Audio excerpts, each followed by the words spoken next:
नमस्कार दोस्तों, क्रांति 24 में आपका स्वागत है। और आज के इस वीडियो में हम आपको झीलों के प्रकार के बारे में समझाएंगे। जैसा कि आप पार्ट 1 में देख चुके हैं, झीलों के प्रकार के बारे में आपको 6 प्रकार हमने समझाए थे। 7वां प्रकार गोखुर झील का हम आपको उस वीडियो में किसी कारणवश से हम नहीं समझा पाए, तो वो 7वां प्रकार हम इस वीडियो में समझाएंगे। इसके साथ ही साथ मानव निर्मित झीलें क्या होती हैं उसके बारे में ही आपको बताएंगे। बहुत छोटा वीडियो है, आप सभी से निवेदन है कि वीडियो को ध्यान से देखें और पूरा देखें। तो भाइयों, झील पार्ट 2 है। पार्ट 1 आप हमारे चैनल पर जाके देख सकते हैं। पार्ट 1 में हमने आपको 6 प्रकार बताए हैं, किस प्रकार से झील अलग अलग आकृति से बनती हैं, और भारत के संदर्भ में उन झीलों को हमने आपको बताया है।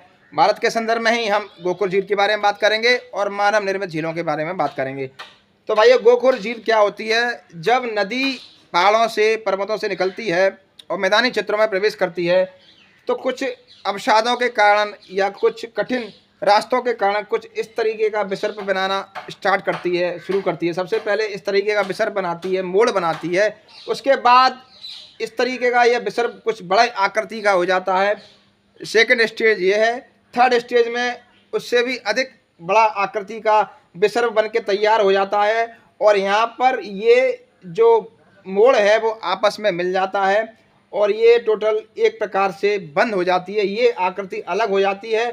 और अगर चौथी स्टेज में देखें तो ये नदी का जो पानी है वो बिल्कुल सीधा हो जाता है, यहाँ सीधा बहने लगता है, और यह जो आकृति है वो एकदम अलग हो जाती है। तो इसे ही हम गोखुर झील के नाम से जानते हैं।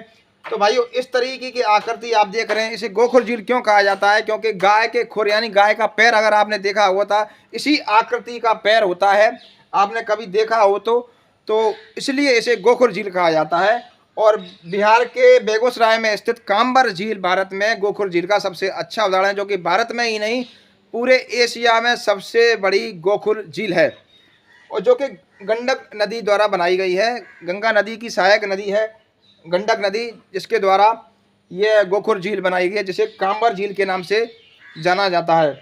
तो भाइयों, ये 7वां प्रकार था गोखुर झील का। बाकी के 6 प्रकार आप हमारे चैनल में जाके पार्ट 1 में देख सकते हैं झील में। इसके बाद हम बात करते हैं, ये तो सारी झीलों के प्रकार हमने जो आपको समझाए थे वह प्राकृतिक झीलें थी। इसके साथ साथ कुछ कृत्रिम झीलें भी होती हैं जो मानव द्वारा बनाई जाती हैं। उनका निर्माण कैसे होता है एक नज़र यहाँ भी डालते हैं। तो जब हम डैम बनाते हैं तो डैम का निर्माण कुछ इस तरीके से होता है। तो नदी का पानी रोका जाता है, तो उसके पिछले हिस्से में कुछ पानी जलाशय इकट्ठा हो जाता है, अधिक मात्रा में जल इकट्ठा हो जाता है, तो वहाँ पर कुछ झील का निर्माण हो जाता है। तो इस प्रकार की झीलों को ही हम मानव निर्मित झीलें कहते हैं, जिसके प्रमुख उदाहरण हम यहाँ पर आपको बता रहे हैं। गोविंद सागर है वो कि सतलज नदी पर है, और गांधी सागर चंबल नदी पर है। जवाहर सागर और राणा प्रताप सागर यह भी चंबल नदी पर है, और नागार्जुन सागर यह कृष्णा नदी पर है, और गोविंद बल्लभ पंत सागर रिहंद नदी पर है। ये सारी जो झील हैं वह मानव निर्मित झीलें हैं, और ये जो हमने आपको बताई थी 7 प्रकार वह प्राकृतिक झीलें थी। तो भाइयों, इस छोटे से वीडियो में हमने आपको पार्ट 2 में सभी झीलों के प्रकार और उसके बाद मानव निर्मित झीलों के बारे में आपको बताया।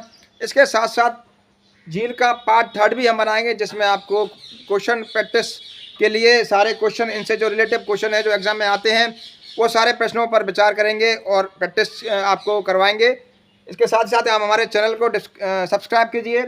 और इसके साथ ही हम एक सूचना आवश्यक है आपको देना कि भारत का भूगोल हम प्रारंभ कर रहे हैं, जिसमें भारत के भौतिक स्वरूप से स्टार्टिंग से शुरू करेंगे और step by step, chapter by chapter उसको आगे बढ़ाएंगे। तो आप सभी से निवेदन है कि चैनल को सब्सक्राइब जरूर कर लें और वीडियो को लाइक और शेयर जरूर करें, ताकि और अधिक बच्चों को इसका लाभ मिल सके। धन्यवाद।